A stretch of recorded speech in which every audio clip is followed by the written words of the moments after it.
Hello and welcome to episode 3. First, if you are new here, welcome here. I am Alyssa and this is my current YouTube, Alyssa's Reality, and this is my podcast, Common Culture, where we ask what not your culture can do for you, but what you can do for your culture. And my giving back to the culture is my commentary. I hope I can highlight some of the harder work that it's going to take all of us. I believe that most of the work starts with stuff that we could even sit down in our living rooms and talk about. So this is kind of what this podcast is about. It's like sitting down with someone who is going to be non-judgmental, genuine, and try to be as factual as possible.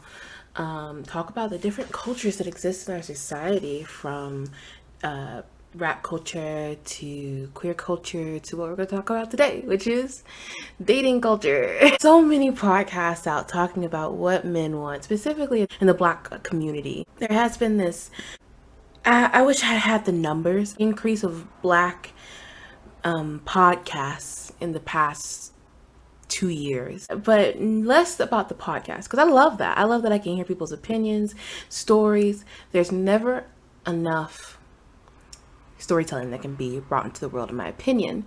However, they become viral through dating advice, and I'm just overwhelmed with the amount of advice there is about one single topic. But look at books. You know how many help books there are about how to date? So I said, all right, obviously this is a big enough thing in our society. Dating specifically, just finding love in itself has become a culture in itself. It was originally seen by people as this rite of passage, but this new generation, I'm on the cusp of 1999, but dating culture in America, we typically go to the same places with the same people over and over again, and that's our community. And when we're not in that community, we're probably working. And so anything that wants to try to enter inside the community has been forced to go virtual, and that is not a healthy long-term solution. It's not that it can't work right now because it's newish and people are just now allowing it to be an option. But once it becomes not only an option, but it completely only way this true culture of American society is dating through online, God help the disabled, God help the non-conventionally as attractive, because those algorithms, Black women in particular, do not trend very well. They just don't choose, they don't pick those types of people. And mainly, my complete issue is the monogamy.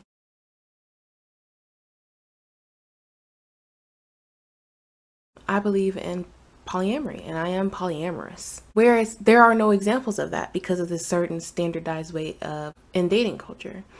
It seems that anytime I want to say some intense emotion, the only thing I can think about is I want to be with you and only you. And not necessarily, but how do I express that I have a much deeper intimacy with you than I do with my friends, than I do with my mom? Those are relationships, those are love. But what a family provides to you, what a friends provide to you, should be different from what your relationship provides for you. Because to me, it is the only relationship that if we allowed people to see that they can love more than one person at a time from a younger age and allow them to choose that instead of it being pushed onto them. And you'd probably see a lot of people allowing themselves to leave unhealthy relationships a lot earlier, because there is no fear that this type of love won't happen again. And a lot of people hear that and say, you're insecure. And I'm like, it's not insecurity, not in the least. Especially once you become healed and healthy, a lot of bullshit has to be pushed to a side when it comes to relationships. So if I fall in love with you, it is a very deep and emotional thing. And if I do it for someone else, know that it took just as much trust and vulnerability. And that's what people can't understand, is that I don't necessarily think it's the best thing to only be vulnerable in that way to one singular person. That is unfair. And we don't ask that of any other family. If my mom is not okay, if she needs her time, I go to my friends. If my friends are not okay, I go to my counselors and therapists and my psychologists. I'm asking a question I can't answer. I don't know how to view dating without looking through a monogamous view, without looking through fear and not love. To me, we often focus on what the person brings to the table, but when you get into a real relationship where you love that person for real, it's like, who gives a fuck if they bring anything to this table? Just stay here. Just be in my life with me. And the boundaries that I want to keep with people is I want my own life. I want to be independent. I want to go on my own.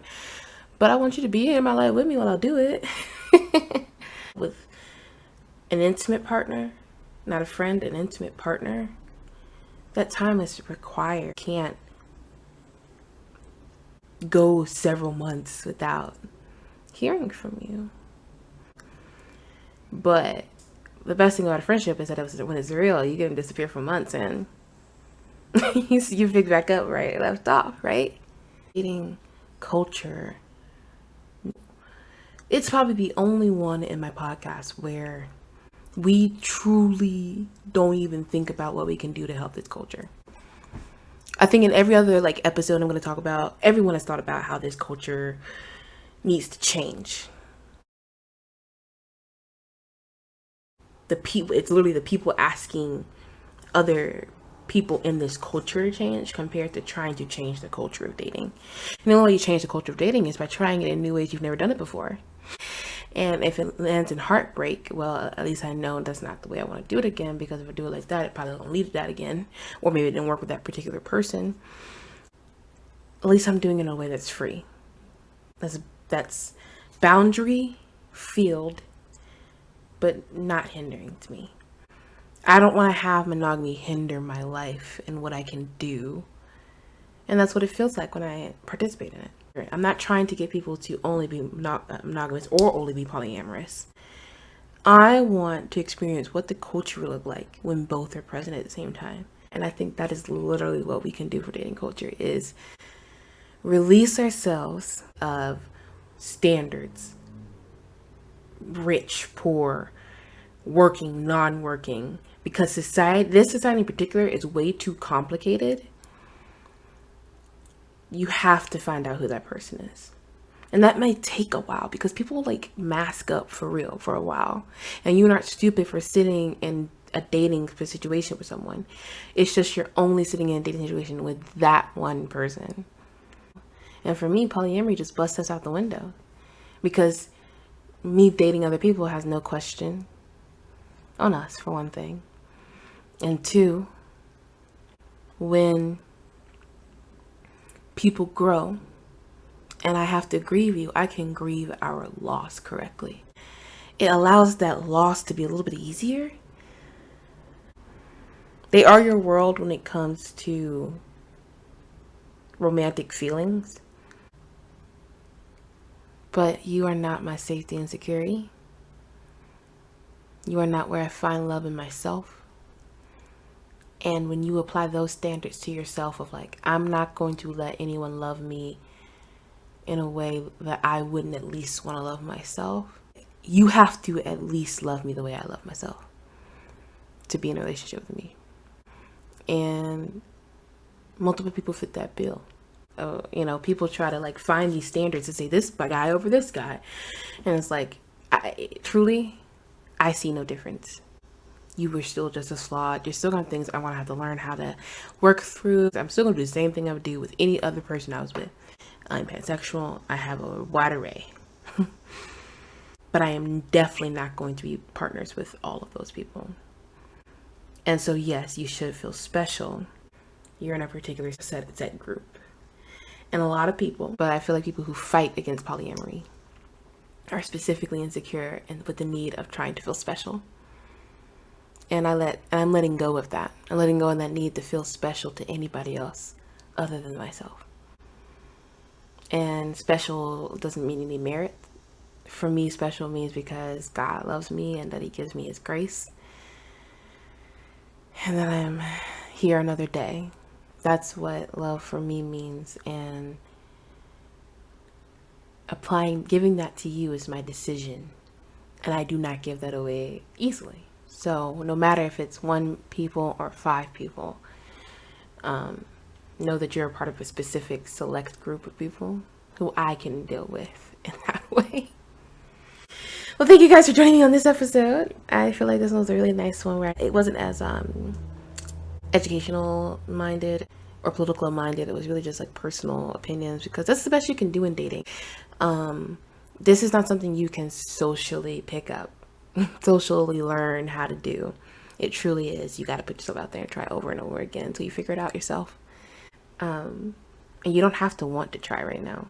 That's my greatest advice. If that feels like too much, let it go. Well, I'll see you guys next time on the next episode. I'm so happy to get these out to you guys today. And if you like what you saw here, give me a like. If you want to see more of it, subscribe. And if you have your own thoughts about dating culture and how it needs to change, put it down below. My other videos are right here. And I'll see you next time.